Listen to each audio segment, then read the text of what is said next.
Good morning, everybody. First of all, just thank you so much for joining me this morning. I don't want it to get any later. I know we have some more coming on, but that's okay if they're late. For those of you who haven't been on Monday Morning Motivation before or don't know who I am, my name is Aspen Calhoun, and I guess just short little blurb. I have been with Cynthia almost 4 years.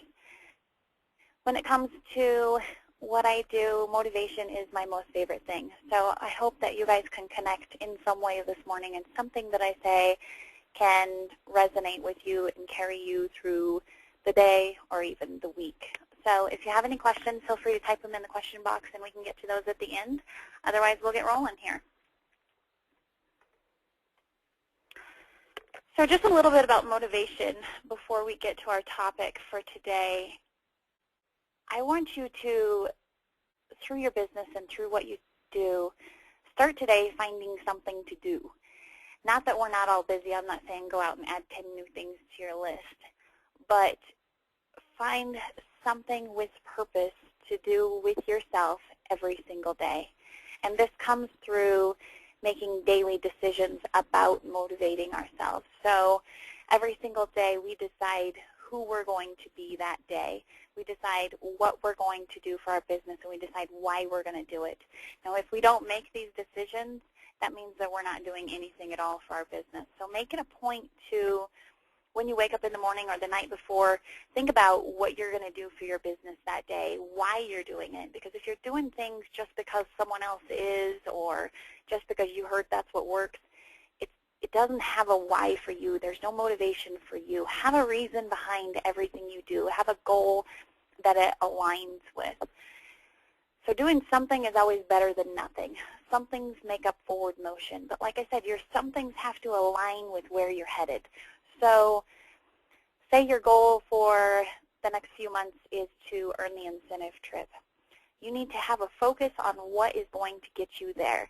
Just because you post 15 things on Facebook today, that doesn't mean you're working towards your goal. So make sure some things are aligned with what you want to do, and make sure you're motivated through your why to do those things. Remember that choice is the one thing that we can control.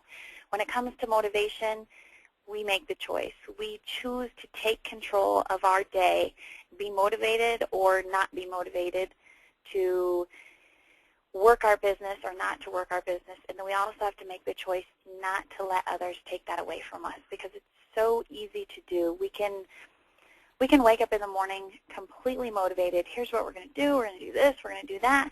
And then we have a girlfriend that says, hey, you want to meet for lunch and hang out this afternoon?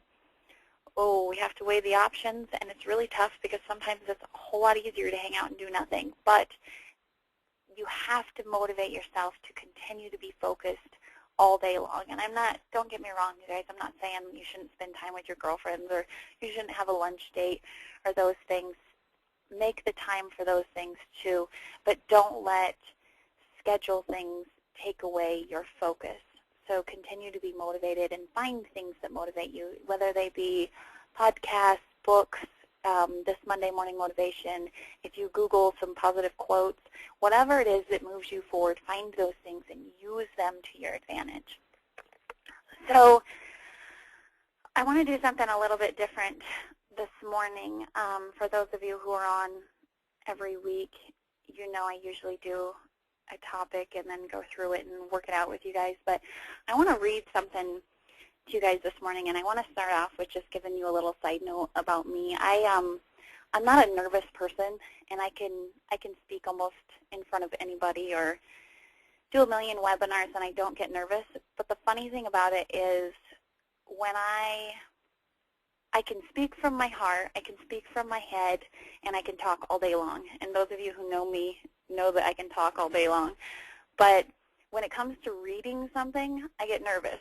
So this morning I am going to read to you guys, and there's a couple points behind it. First of all, because the story is really, really good. And second of all, because that's something that I'm working on personally that I need to get over. So if I stumble on words or have to stop, you have to excuse me and bear with me through my growth too. I hope you enjoy the story. It's not too long, and then as soon as I'm done reading the little story, we're going to go through some things, and I want to point some things out to you guys that hopefully can go with you for the week. So the book I'm reading out of is called Life's a Verb, and I have read a couple things out of here before the past year or so. It's my most favorite book in the whole world. If you don't have it or have never read it, go to Amazon or whatever and grab a copy. It's a whole series of 37 days of living intentionally. So one of the stories in there is called Bust Your Toast Rules. So here it goes. As my plane touched down in Washington, D.C., I could see the heat waving to me from the tarmac, a harbinger of sweat and grumpiness. It was a day in which even your sweat hurts, stings, burns, and people just plain bother you. Let's grab a cup of tea and do some planning before dinner, I said to David when we met at the hotel.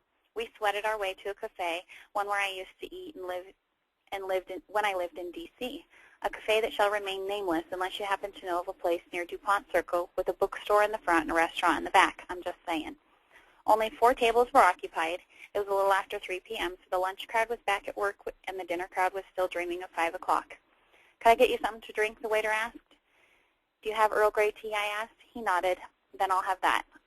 A cup of coffee black, David added. We talked as the waiter left. I was hungry. I hadn't had anything before my flight, but I didn't want to eat a meal because we were meeting Julie for dinner. I just needed a little something to tide me over. What can I get you? The waiter asked when he came back with our drinks, smiling pleasantly. Nothing for me, David said. What I'd really love, I answered, is a piece of toast and this side of avocado slices. I pointed to the menu. Oh, I'm sorry, the waiter said, beginning a statement that would mark the end of modern civilization as we know it. I'm sorry, but it's past toast time. Blink. Past toast time? Yes, ma'am, past toast time. I slowly turned to look at David, who was smiling the smile of a man who is unsure of what will happen next. Wow, and here I never actually knew there was an official toast time. I wonder if it's the same time across all time zones, I thought. The waiter nodded, now impatient, with what all my incredulous blinking cutting into his smoking break. Evidently, it's always cigarette time. Well, I said sweetly, I just never knew you could actually go past toast time. Call me crazy, but it seems to me that if you have a bread and a toaster, it's pretty much always toast time. Blink. Well then, I responded, wondering how this would play out if I let it run its course, thinking a yelly voice inside my head. There's no one in here. It's not like running the toaster will set you back. I'm not asking for a risotto with freshly shelled spring peas stirred for a bloody hour and lovingly topped with a rare punga and parmesan from a remote province of northern Italy where men wear berets. You have the means, you have the bread, you have a toaster, you have electricity, you have all the time in the world because you have no customers. That's some toast rule, I thought. I'll just have a side of avocado slices then. He blinked. Well, he said slowly, I'll ask, but I don't believe that's possible. He left. What's to ask? I asked David. What's to believe? This isn't a religion we're talking about. It's avocado slices. They are on the menu, I said plaintively. Suddenly, on that humid Washington day, I had been transported to a Denny's in Eugene, Oregon. My name was Jack Nicholson. I was playing the role of piano prodigy Bobby Dupay, and it was in a starring movie called 5 Easy Pieces. Just trying to get a plain omelet, tomatoes instead of potatoes, and some wheat toast, no substitutions, his waitress had said. Only what's on the menu? I'm sure he was incredulous, as I was. You've got bread, you've got a toaster of some kind, he asked. I'll make it as easy for you as I can. I'd like an omelet, plain, and a chicken salad sandwich on wheat toast, no mayonnaise, no butter, no lettuce, and a cup of coffee. Now all you have to do is hold the chicken, bring me the toast, and a check for the chicken salad sandwich, and you haven't broken any rules. The waiter arrived back at our table. I'm sorry, he said with a smile, but they told me that giving you avocado slices would break every rule known to man. Every rule known to man?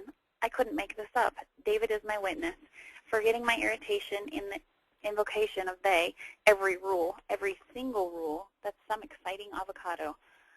I want me some of that avocado. So just a little side note here. I'm going to skip some of this next stuff because she gets off course in thoughts a lot, and I think it's confusing when I read it to you guys. So, but it's on the menu, I said. I pointed to the menu. Right here, see? Yes, he answered, but sides only come with entrees. We can't serve sides without entrees. My Lord, there's so much I don't know. I am sometimes just plain overwhelmed by the fact that not only can I not remember more than 3 pieces of pie, I don't really know how to change a tire or speak Urdu, and keep losing my calendar. But somehow, oh, Is this possible? I've gotten this advanced age without knowing sides depend on entrees. Well then, I said simply, we wouldn't want to break every rule known to man. He left for his cigarette time, which evidently extends far past toast time and isn't subject to the vast vagaries of customer time. I quietly reached into my bag, pulled out the camera, and started making photographs of the menu, knowing that the toast rule and side rule would be a source of great inspiration to me much later in life, like now. So it's kind of a funny story to read. Even I know you guys are probably thinking, okay, what's this all about? So what I want to talk about this morning is the lines we draw for ourselves, the toast rules that we set up in our lives, in our businesses, in everything we do without even realizing it. The rules that we make up, that we follow, that aren't real. The things that we think that we have to do that we don't. And it happens all around us. So I ask you, what lines have you drawn? What toast rules have you made for your life without even realizing it? And I put a few on the screen here, and you probably have a million more that you could add to it. So a little tough love here, and I hope you guys can relate to at least one of these. When's the last time you said, oh, I don't have enough time? I can't book parties because I don't have time. It's not real. You're making an excuse because you don't want to make time, so you set a toast rule. Oh, I'm too busy with the kids. Toast rule. Oh, I have another job. Toast rule. Oh, I'm not a social person. I don't like to talk to people, so I only do basket parties. You set this rule up for yourself so you don't have to go beyond your comfort zone.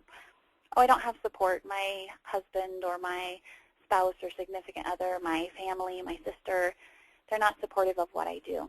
So you've set this up so that you don't have to feel bad when you don't succeed. Oh, I can't book a party. Have you tried? Even if you've tried, have you persevered? Have you continued until you couldn't stop? Or have you set a toast rule and said, you know what, this is where I'm drawing my line in the sand, and this is the rule for me from now on. I can't do it, so I'm not going to. I'm not a salesperson.